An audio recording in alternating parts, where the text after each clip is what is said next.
Pasado alas 6 ng umaga ng Martes ay nasampulan ng ilang motorista at mga four-wheel vehicle na dumaan partikular sa EDSA Busway Ortigas Station na tapat lamang ng SM Mega Mall. Gawa po nung nagsiksikan po doon, kaya gumanon lang po ako ng bagya.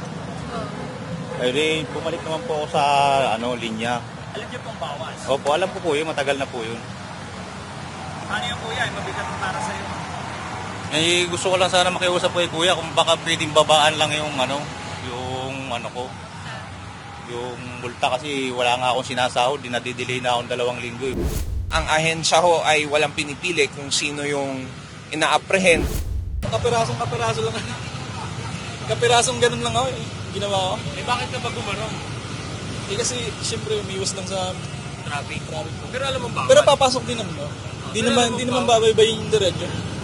As of 12 p.m. ng Martes, aabot na sa higit 50 motoristang natikita ng MMDA Strike Force. Aabot sa 5,000 piso ang multang binayaran ng mga ito dahil sa paglabag sa EDSA Busway Policy. So ibig sabihin yung mga tao, alam nila yung gravity ng offense na ginagawa nila. Most especially ngayon nararamdaman nila na yung mga offenses nila mas mabigat na sa bulsa. So, effective yung ginawa ho ng ahensya natin sa pamumuno ng ating Chairman Artes, nabigatan at ng Metro Manila Council, nabigatan ang fines sa mga motoristang hindi sumusunod sa batas trapiko.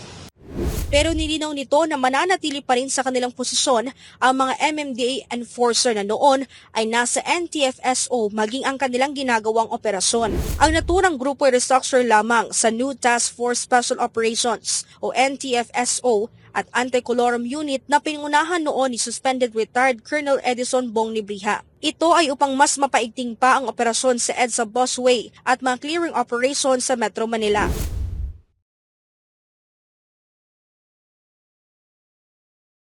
Inalunsad ng Metropolitan Manila Development Authority o MMDA ang Special Operations Group Strike Force araw ng Martes.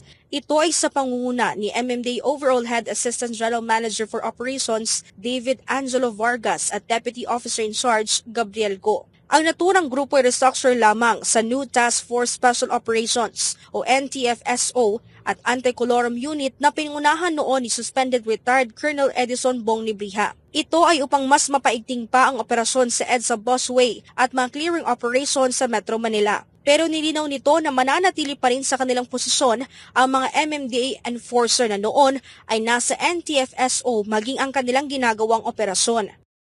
Dire-diretso katulad ng mga regular operations natin, mas i-intensify lang natin since yung anti-illegal parking, yung mga nandun sa mabuhay lanes, magkakaroon sila ng mga separate group. Kaya mas matututukan natin yung mga delinquent sa pagsunod sa batas. Pasado alas 6 ng umaga ng Martes ay nasampulan ng ilang motorista at mga four-wheel vehicle na dumaan partikular sa EDSA Busway Ortigas Station na tapat lamang ng SM Mega Mall. As of 12 p.m. ng Martes, aabot na sa higit 50 motoristang natikita ng MMDA Strike Force. Gawa po nung nagsiksikan po doon, kaya gumanon lang po ako ng bagya. Ay di, bumalik naman po ako sa linya. Alam niyo pong bawas? Opo, alam ko po yun, matagal na po yun. Ano yan kuya? Mabigat para sa'yo. Eh, gusto ko lang sana makiusap po kuya kung baka pwedeng babaan lang yung yung multa kasi wala nga akong sinasahod, dinadidelay na akong 2 linggo. Kapirasong lang. Kapirasong ganun lang ako ginawa ko. Eh bakit ka ba gumanon? Eh kasi siyempre umiwas lang sa Traffic. Pero alam mo ba? pero papasok din naman, no? Di naman babaybayin yung diretso. Ang ahensya ho ay walang pinipili kung sino yung ina-apprehend.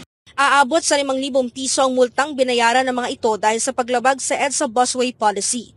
Sa datos ng MMDA, simula ng itaas ang multa, aabot na sa higit 1,600 na mga motoristang nahuli mula noong Nobyembre 13 hanggang Nobyembre 26. Gayunpaman, napansin na rin ng MMDA ang mababang bilang ng mga motoristang dumadaan sa mga EDSA bus lane matapos taasan ng multa epektibo nitong buwan ng Nobyembre. So ibig sabihin yung mga tao, alam nila yung gravity ng offense na ginagawa nila. Most especially ngayon nararamdaman nila na yung mga offenses nila mas mabigat na sa bulsa. So, effective yung ginawa ho ng ahensya natin sa pamumuno ng ating Chairman Artes, nabigatan at ng Metro Manila Council, nabigatan ang fines sa mga motoristang hindi sumusunod sa batas trapiko.